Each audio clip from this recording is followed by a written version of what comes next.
mucho la invitación y la oportunidad de discutir con ustedes de un tema bien singular, que es hacer del vivir bien un problema político central. De la vieja buena vida de la que hablaba Aristóteles, pero también de ese vivir bien, vivir digno, vivir en comunión con la naturaleza, que es de donde viene esta nueva fuerza que curiosamente deviene de pueblos oprimidos después de 500 años y que son justamente comunidades étnicas y campesinas las que están reivindicando la vida buena frente a la destrucción de nuestro imaginario y de nuestras vidas por un capitalismo cada vez más depredador. Quizá lo más sorprendente en este momento y en este país es cómo después de 15 años de crecimiento enorme que ha vivido este país y de transmutación de valores, cultura e identidades, la idea de la crisis ha desaparecido de nuestro horizonte. Es curioso cómo una tradición política emancipatoria que tiene a Carlos Marx en su punto central ha ido olvidando algo que era consustancial al movimiento socialista en un sentido amplio, que es que de suyo el capitalismo funciona con crisis. Es decir, que el decurso histórico del capitalismo implica crisis, destrucción, guerra, depredación. Es decir, ha ido desapareciendo de nuestro horizonte solo después de 14 años de crecimiento económico esa conciencia de que por sí mismo el capitalismo nos llevará a crisis y nos puede llevar a una hecatombe ecológico-social de grandes depresiones. Eso se ha convertido en cultura política de masas y ha penetrado al conjunto de la sociedad, a la izquierda y a los republicanos. Esta idea de fondo no era otra que la aceptación del capitalismo como el horizonte de lo posible y que todo sería elegir qué tipo de capitalismo teníamos que optar. Es también en esto significativo que ahora que se habla tanto del poder omnímodo, de la dictadura omnímoda del capital financiero, que hace muchos años la teología de la liberación se levantó en gran parte en América Latina, precisamente reflexionando de y contra la nueva idolatría dominante en el mundo, que ellos vivieron en primera persona, porque les tocó la peor parte del mundo.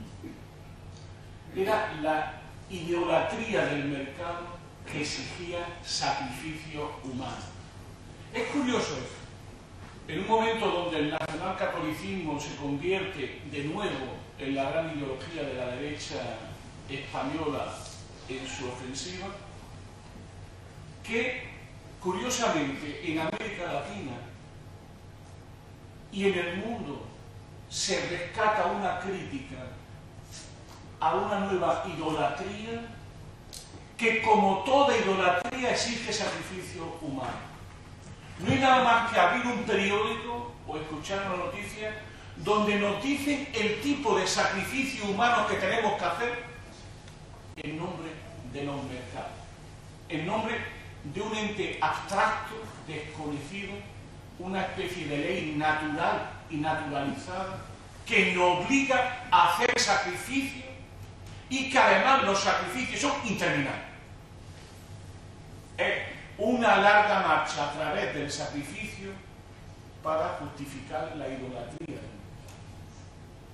Un mercado que exige sacrificio humano siempre cuantioso y que nunca se sabe.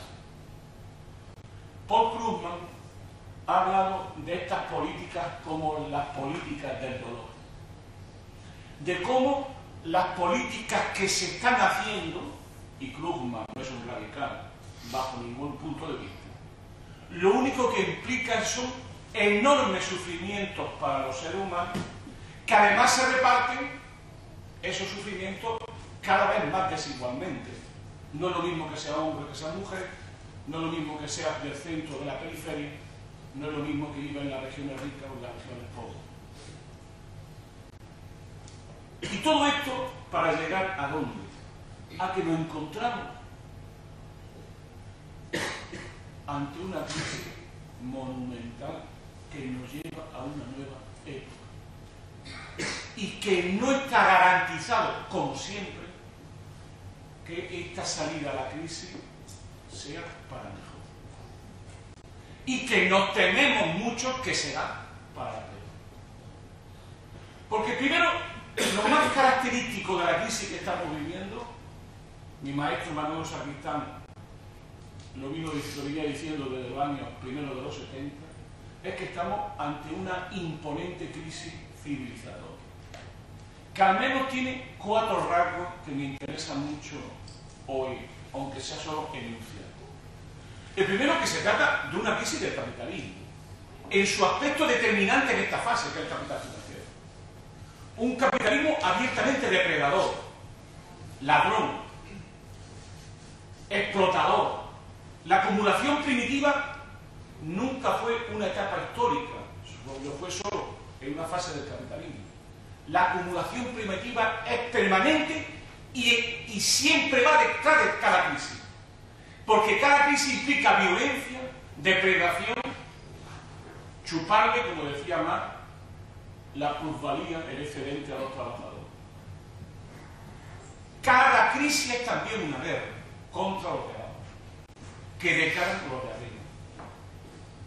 Y esta crisis es especialmente dañina porque tiene al frente a un capitalismo específicamente depredador, como siempre, pero específicamente depredador, y a su vez no tiene alternativa.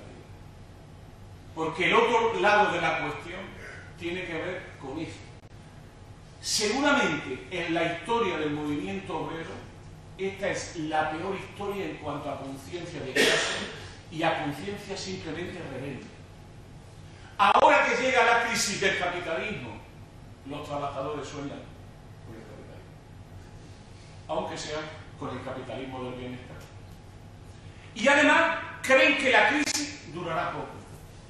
Y además creen que lo que hay que hacer es cambiar de caballo en la crisis, es decir, pasar de la izquierda virtual a la derecha realmente existente. Esta doble característica, una crisis estructural del capitalismo y una pérdida de ideales emancipatorios de las masas obreras y trabajadoras, le da a esto una dimensión también de mucha hondura civilizatoria. La segunda característica es que, y esta es otra de las características de la crisis, es que es una acumulación de crisis recurrentes, que es como suele ocurrir el capitalismo acelera. La segunda es una enorme crisis geopolítica, una gran transición geopolítica, es lo que estamos viviendo a nivel mundial. Y esa transición está haciendo que determinadas potencias, lo llamaremos Occidente, esté perdiendo poder en el mundo. Y que estamos, como toda transición geopolítica, ante una gigantesca redistribución del poder económico, político y político-militar a nivel mundial, que no ha hecho nada más que comenzar. Y que la salida a la crisis va a depender también de esa transición geopolítica a nivel mundial.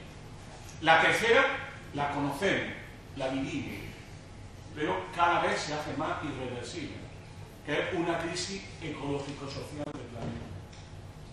Una crisis donde hay una crisis fortísima energética que se combina con una crisis climática de enormes proporciones y donde sitúa el factor tiempo del que hablaba la compañera en un tema central. ¿Por qué? Porque no tenemos todo el tiempo del mundo para cambiar este mundo.